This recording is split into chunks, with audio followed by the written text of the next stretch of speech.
ঢাকা বিশ্ববিদ্যালয়ে প্রশাসনিকভাবে কিংবা কাঠামো কোনোভাবে আসলে এখানে নারী শিক্ষার্থীরা নিরাপদ না। আপনারা ইতোমধ্যে অবগত আছেন যে ঢাকা বিশ্ববিদ্যালয়ের শহীদুল্লাহ হলে যে ঘটনা ঘটে,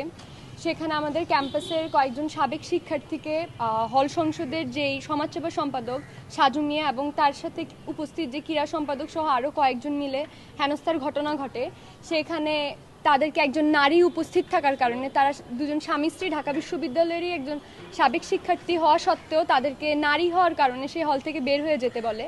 যদিও তারা হলের যে এন্ট্রি বুক সেটাতে নাম পরিচয় লিখেই তারা হলে প্রবেশ করেছিল, খেলা দেখার নারীদেরও অনুমতি ছিল সেই হলে, তারপরেও শুধুমাত্র তাদের যে নারী বিদ্বেষী মনোভাব এবং নারীদেরকে যে উনমানুষ ভাবার যে প্রবণতা তাদের মধ্যে, সেই জায়গা থেকে আসলে হল সংসদের যে সম্পাদক আর শিবির কর্মী মোহাম্মদ সাজু মিয়া এই ধরনের একটা সাবেকদের সাথে এই ধরনের অসম্মানজনক আচরণ এবং নারী বিদ্বেষী আচরণ করে। এই ঘটনার প্রেক্ষিতে বিপ্লবী ছাত্রমৈত্রী ঢাকা বিশ্ববিদ্যালয় শাখার পক্ষ থেকে আমরা 5 দফা দাবি নিয়ে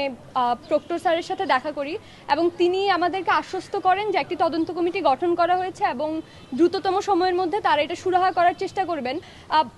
এই যে পুরো বিশ্ববিদ্যালয়ে এটা কোনো বিচ্ছিন্ন ঘটনা না। ইতোমধ্যে আমরা অভ্যুত্থানের আগে যেভাবে দেখতাম যে ছাত্রলীগ বিশ্ববিদ্যালয় ক্যাম্পাসে এইভাবে নানা জায়গায় টহল দিয়ে এ ধরনের কাজ করে বেড়াতো, সেটা পরবর্তী সময়ে আমরা দেখি একই জিনিসের ধারাবাহিকতা কন্টিনিউ হয়ে অন্তর্বর্তীকালীন সরকারের আমলে একই রকম ঘটনা ঘটে এবং বর্তমানে যেই নতুন সরকার, এই নতুন প্রশাসন আসার পরেও কিন্তু একই ধারাবাহিকতা অব্যাহত আছে, যেটার ফলে আমরা দেখি যে ভিসি চত্বরে জুনিয়র প্রথম বর্ষের শিক্ষার্থীদের দ্বারাও যে সিনিয়ররা, বিভিন্ন ব্যাচের সিনিয়ররা পর্যন্ত আক্রান্ত হয়। তারপরে টিএসসিতে 2বার নারী নিপীড়নের ঘটনা আমরা দেখি, যেই ঘটনায় এই ধরনের একাধিক ঘটনার মধ্যে দিয়ে আমরা বুঝতে পারি যে ঢাকা বিশ্ববিদ্যালয়ে প্রশাসনিকভাবে কিংবা কাঠামো কোনোভাবে আসলে এখানে নারী শিক্ষার্থীরা নিরাপদ না।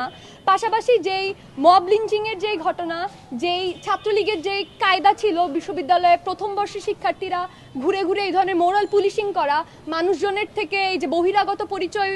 জানতে চেয়ে তাদের থেকে টাকা পয়সা ফোন ছিনিয়ে নেওয়া, একই রকম ঘটনা আমরা এখনও একই রকমভাবে দেখতে পাচ্ছি যে প্রথম বর্ষের শিক্ষার্থীরা তাদের যেই রাজনৈতিক ক্ষমতা বা বিভিন্নভাবে ক্ষমতার অপপ্রয়োগ করে তারা নারী শিক্ষার্থীদেরকে, বহিরাগতদেরকে এইভাবে হেনস্থা করে, অনেক টাকা পয়সা লুটপাট, ফোন নিয়ে যাওয়ার ঘটনা ঘটে, যেটা ঢাকা বিশ্ববিদ্যালয়ের সকল শিক্ষার্থীদের জন্য লজ্জাজনক এবং আমরা এই যে পরিস্থিতি সেটার থেকে পরিত্রাণ চাই।